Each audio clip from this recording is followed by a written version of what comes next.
Welcome, everyone, to another edition of our inaugural season of Masonic Light Talk. I'm your host, past Master Rodney Funderburk of Bivouac Lodge number 503, where my worshipful master is Dewan A. Muhammad, and we're hailing right here from Winston-Salem, North Carolina. We're also part of the 30th District, where our district deputy is that of Terry Andrews. Today, brothers and sisters, we have with us a very special guest. He is the Grand Historian for the most worshipful Prince Hall Grand Lodge of North Carolina and jurisdiction.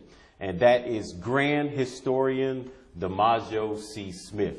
Grand, how you doing, sir? I'm doing well, thank you, sir. Good. Well, thank you for coming up today and gracing us with your presence. You didn't have to be here, but you chose to come. And we just appreciate having you. How was your drive up? It was fun. It was easy. Quick ride, no problems at all. So I just want to stop right there and just say thank you for allowing me on this platform. I think this is something great that you guys have established. You brothers are doing an excellent job. So just thank you. I feel honored. It's a privilege just to be here, just sharing with you and talking with you this afternoon. Well, thank you very much, and God bless you for those comments. But really, we are the ones honored. You have a wealth of information. Hopefully we'll get a little bit out of you today, just a little bit. Yes, sir. And I have to tell you this, man. I mentioned it to you early.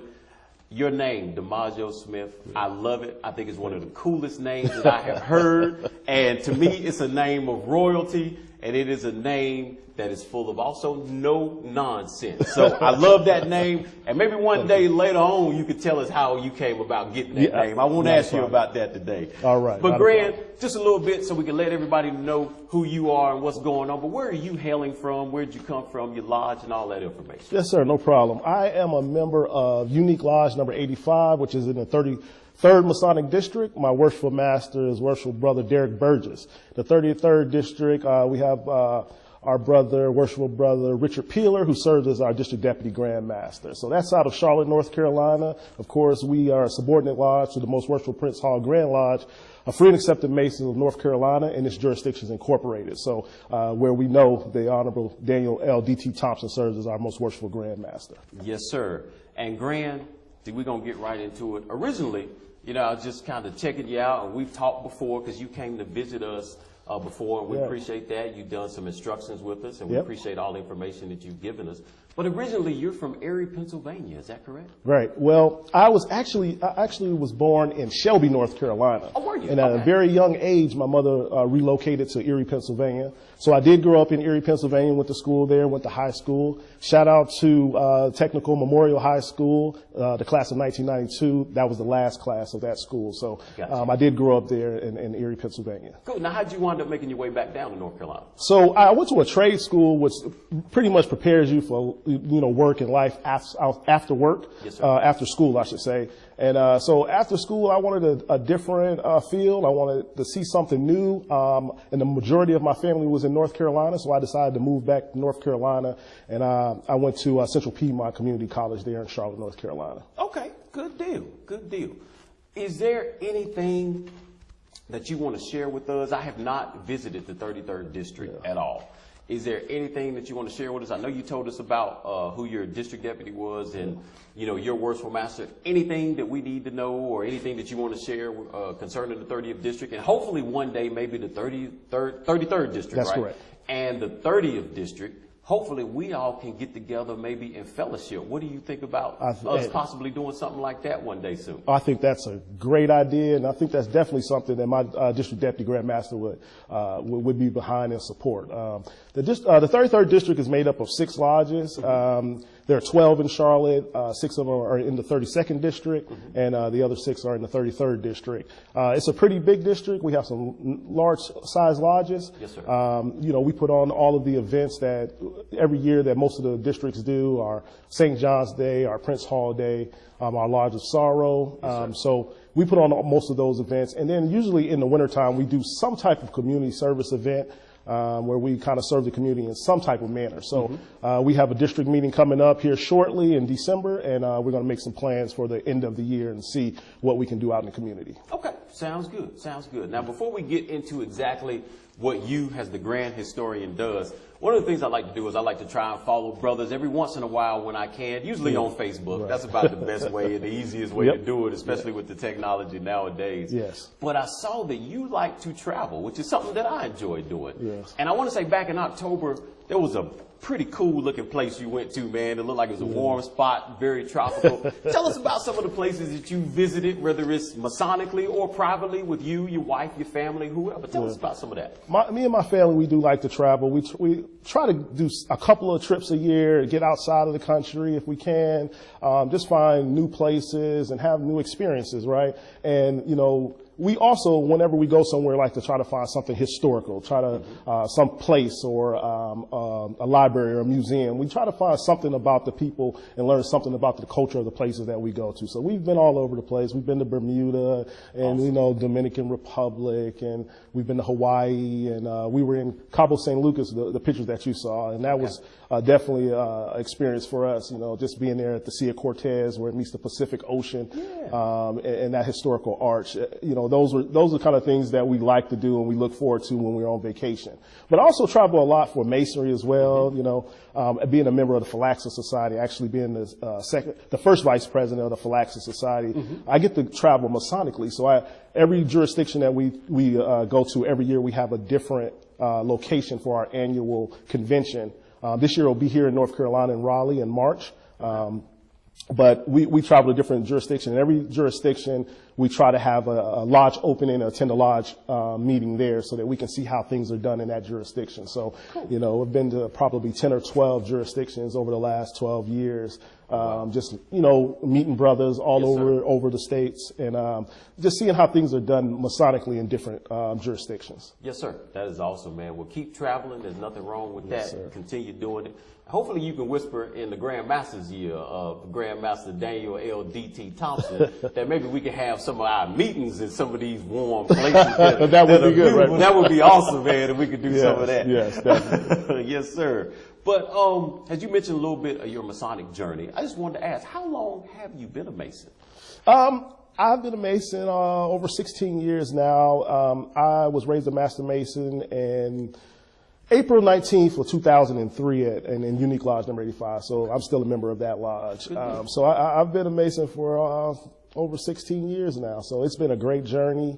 You know, I've met a lot of brothers, and I always tell people, you know, the biggest thing about masonry is the people that you meet. Yes, you know, there's no masonry without Masons, you know. That's right. So meeting brothers, sitting down with them, fellowshipping with them, we learn from being around one another, you know, sharing thoughts and ideas and that personal fellowship with one another. So it's been a great journey. Definitely. Now, how did you wind up becoming, on your journey, how did you wind up becoming the Grand Historian?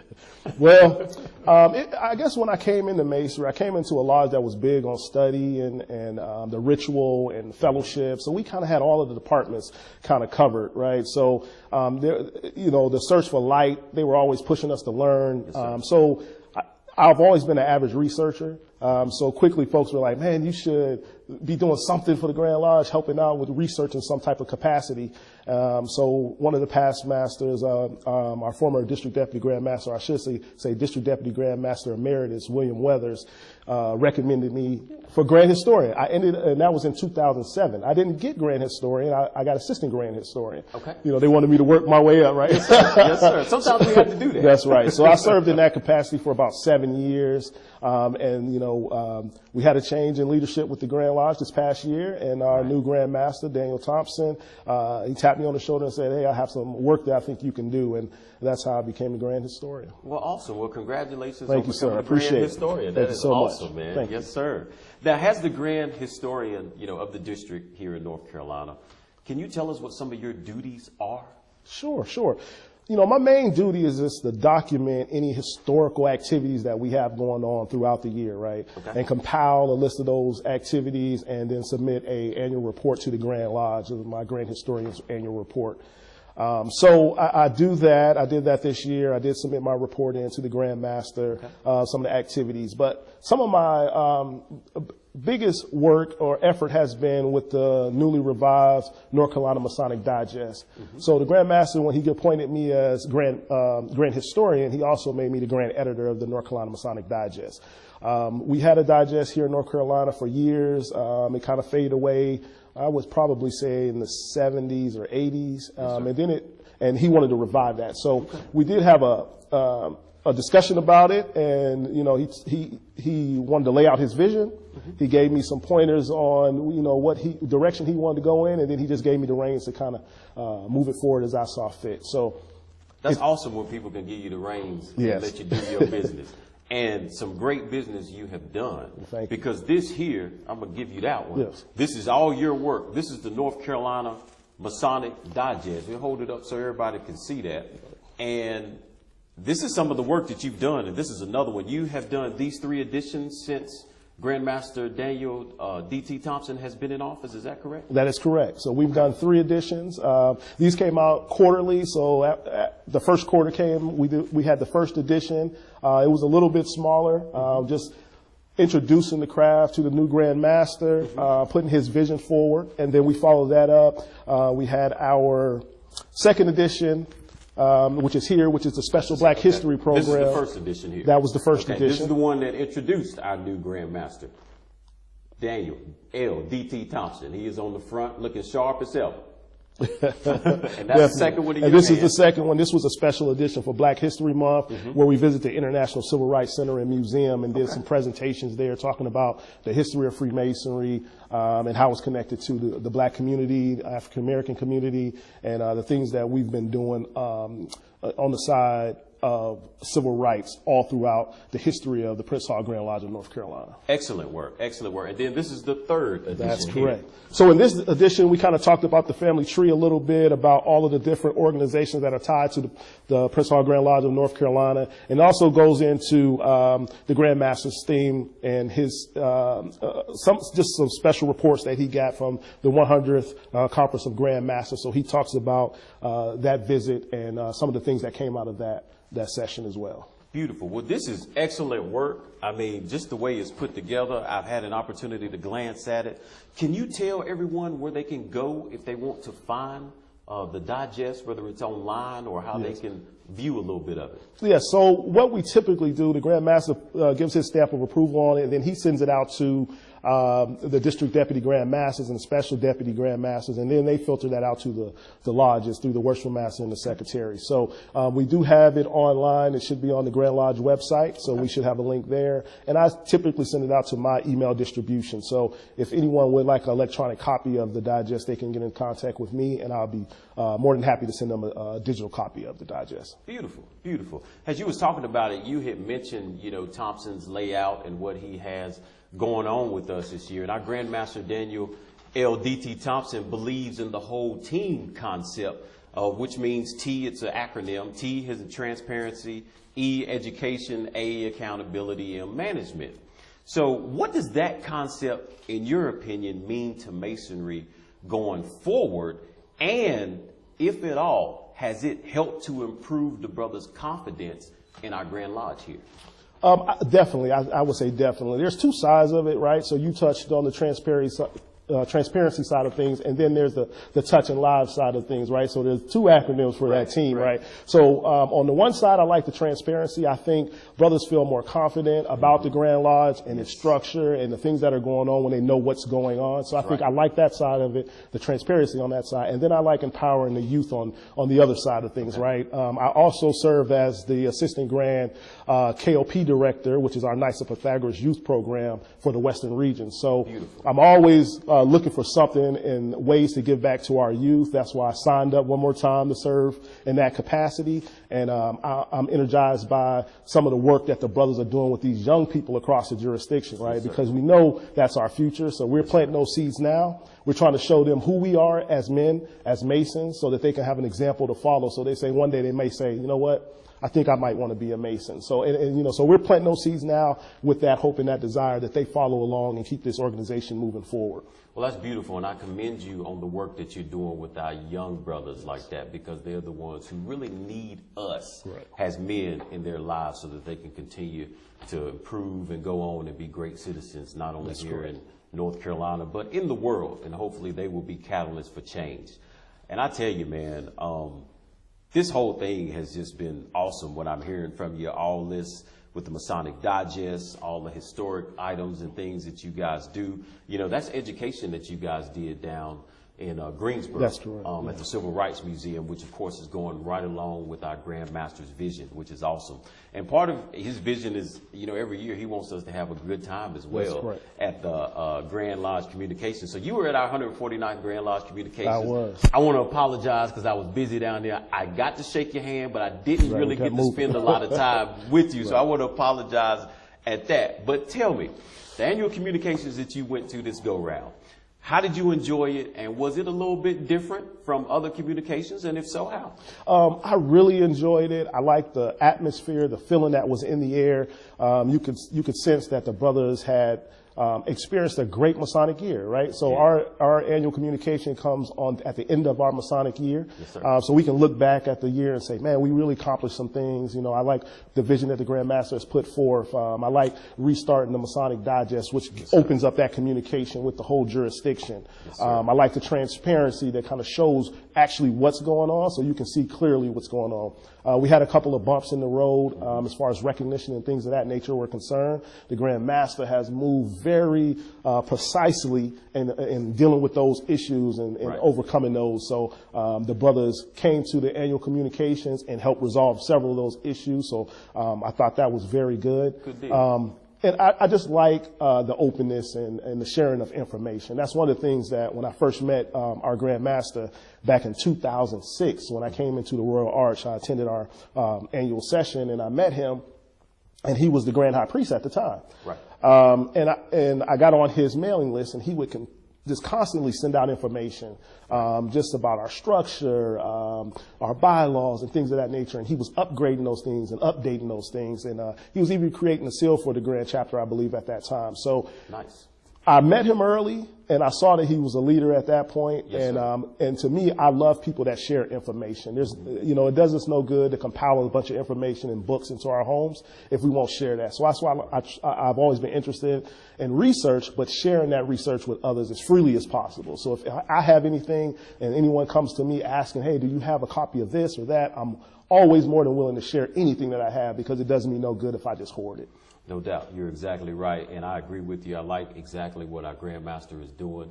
He's sharing information like he's supposed to. And of course, there's no need to ask you, is he doing a great job? Because everything that you said, in my opinion, I feel he's doing a wonderful job. And I'm assuming that you share the same as well. I do. Good definitely. deal. Good deal. But as we get to the end of this Masonic Light Talk, is there anything that you would like to share with us here on Masonic Light Talk before we get ready to close? Anything that you want to share? Anything on your heart? Anything at all? Well, you know, I always deal with history a lot. So instead, what I'll just talk a little bit about in Masonry is that, you know, it's really a simple organization, right? It's an organization that's built and designed to teach us moral lessons through symbolism, right, and ritual. So when we look at the ritual and the symbols that we've been given in Masonry, the job is to take those and apply them to your life, right? And that's the simple answer for what Masonry is all about, is trying to improve yourself just a little bit better. And that's a daily, ongoing job that we all have to face ourselves in the mirror every day and say, well, you know better, so you need to do better, right? That's right. So the biggest thing about Masonry to me is just trying a little bit every day to just do a little bit better with yourself. And then that should rub off on your family, your community, and on and so forth outwards, right? So in searching the history of Freemasonry, though, I found that those same moral lessons, those truths that we find in Masonry are found in many different organizations and civilizations and societies and cultures, right? They may be taught differently with different symbols. They may be taught with similar symbols. But it's that underlying truth that they're trying to get us to understand, that we are children of God, right? And that we should be working on ourselves to put ourselves in a better light. At the end of that journey, when you get to the end of your life, you want to be able to look back and say, man, I know I didn't get everything right, but I was constantly trying to improve myself. That's right. And you're exactly right. That's what Masonry is all about. And one of the main mottos of Masonry is we take good men and make them better. Make them better. And that is awesome for, family, society, and anyone that we come in contact with. Awesome. Well, Grand Damajo, I hope you don't mind me calling you Grand Damajo. Like I said, I love your name. Grand Damajo, I love that name, brother. Thank you so much for coming in today and joining us here on Masonic Light Talk. You have graced us with your presence. It's been a wonderful day. I appreciate you for coming up. And hopefully we'll be able to talk again soon. I really hope so. Thank you so much. Yes, Thank you for allowing me on this platform again. I appreciate it. Anytime. Come back anytime. And Prince Hall family, I want to say thank you for tuning in and listening to this edition of Masonic Light Talk featuring our Grand Historian Damajo C. Smith. And for those of you who are not a part of the Masonic family, remember, it's not hard to do it all. In order to be one, just ask one. I'm your host, Past Master Rodney Funderburk of Bivouac Lodge number 503, where my worshipful master is Dewan A. Muhammad. I can't wait to see you on the next edition of Masonic Light Talk. Until then, my brothers and sisters, travel light.